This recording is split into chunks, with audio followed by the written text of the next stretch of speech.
constitution, why and how. So in this chapter we are going to study about the constitution, as you heard about the Indian constitution various times. And what will this chapter teach you? This chapter will tell you about what a constitution means, what a constitution does to the society, how constitution governed to allocation the power in society, and what was the way in which the constitution of India was made. So these all the queries you will be coming to know after the completion of this chapter. So this one is the introduction, but this one is the important most one also. So first thing is, why do we need constitution?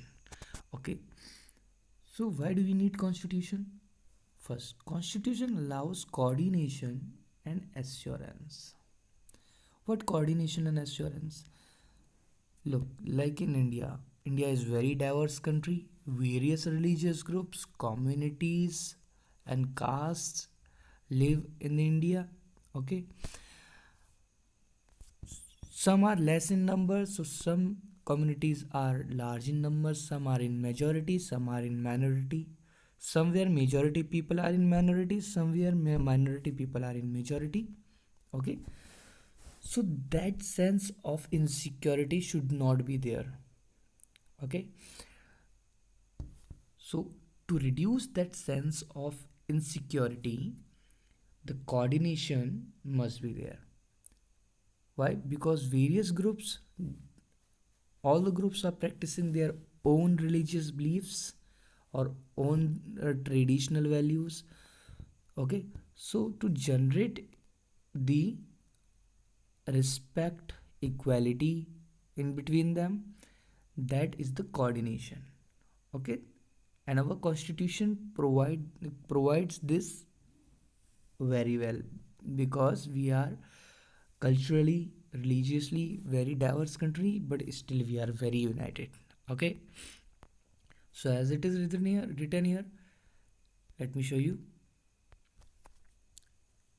Different religious allegiances, Hindus, some Muslim, Christianities, profess no religion at all. They also very different respect, okay, professions, abilities, hobbies.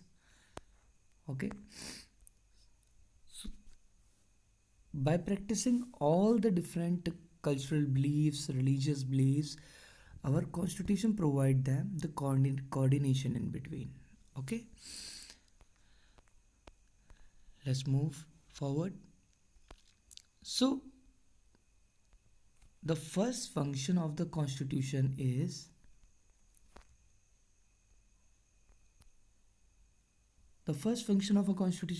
to provide a set of basic rules that allow minimal coordination amongst member of a society.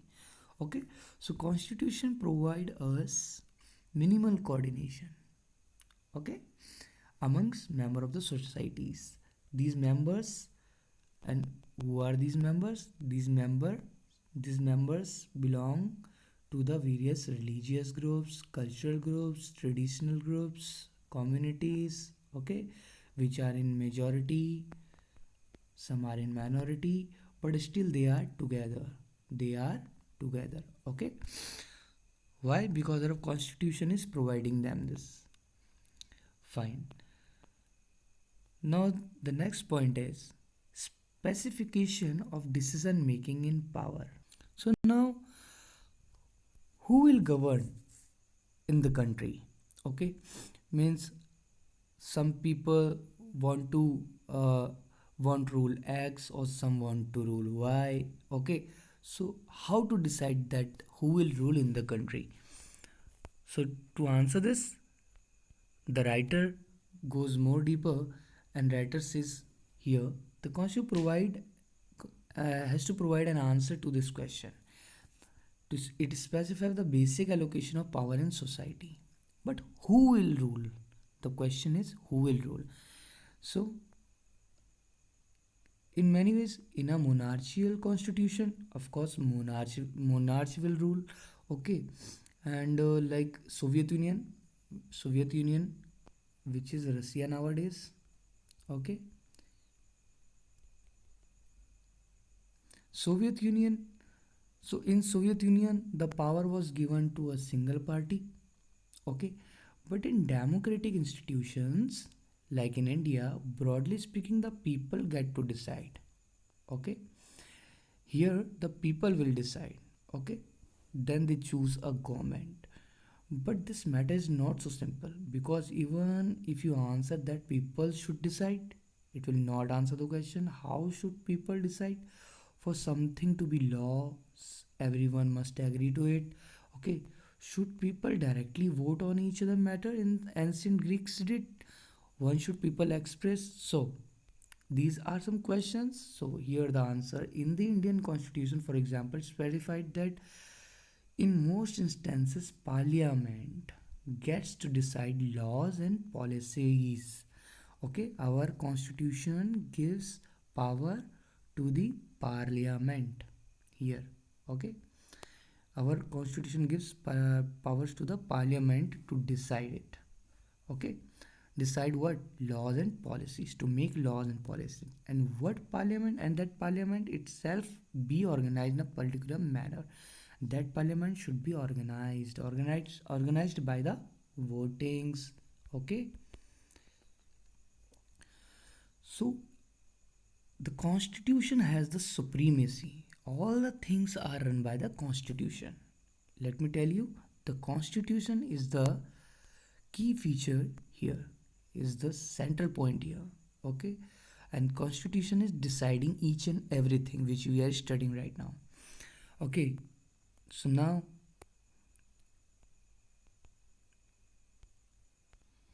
the second function of the constitution is, here the second function is coming, that the second function of a constitution is to specify who has the power to make decision in a society. It decides now the government will be constituted. Okay, like in parliament, who will sit in the parliament? The representatives. Who are the representatives? Those people who won the elections, okay, by our votes.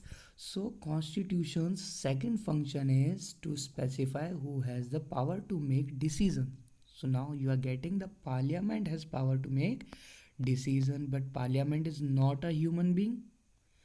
Parliament is made by some MPs, okay, member of parliaments. And you just answer me this question: how many MPs are in Lok Sabha and how many MPs are in Rajya Sabha?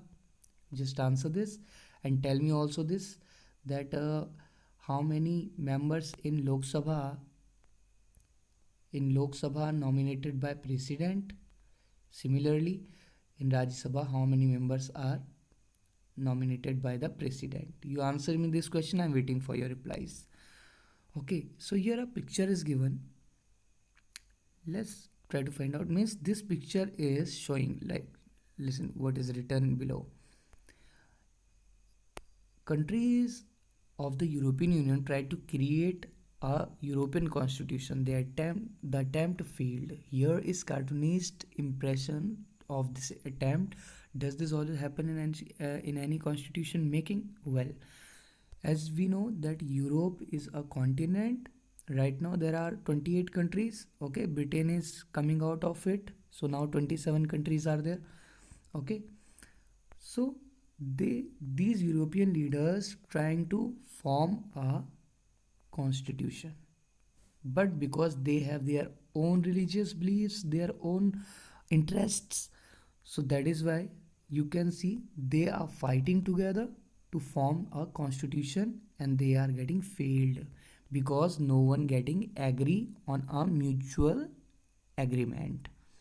Okay, so now, okay, the second function we have got that second function we have got that we'll have the parliament, and that parliament will have the right to form the laws, okay, rules and regulations. But after getting the power, there are major chances that that supreme leader must be a dictator somehow. So now, limitations on the powers of the government. Look, here nobody is supreme. Constitution now restricting the power of the government also. Okay. So suppose government is doing something, means we have elected a government, but somehow that government is doing something and authority to make decisions, but then authority passed laws thought were patently unfair. Okay, that we are getting unfair. Okay, then what we can do? So again, constitution has power to restrict government regarding that. Okay, everything is under to the constitution. Okay, so these are some points over here. So the third function which we get here of a constitution is to set limits on what a government can impose on its citizens. These limits are fundamental in the sense of that government never trespass them. Okay, fundamental. What?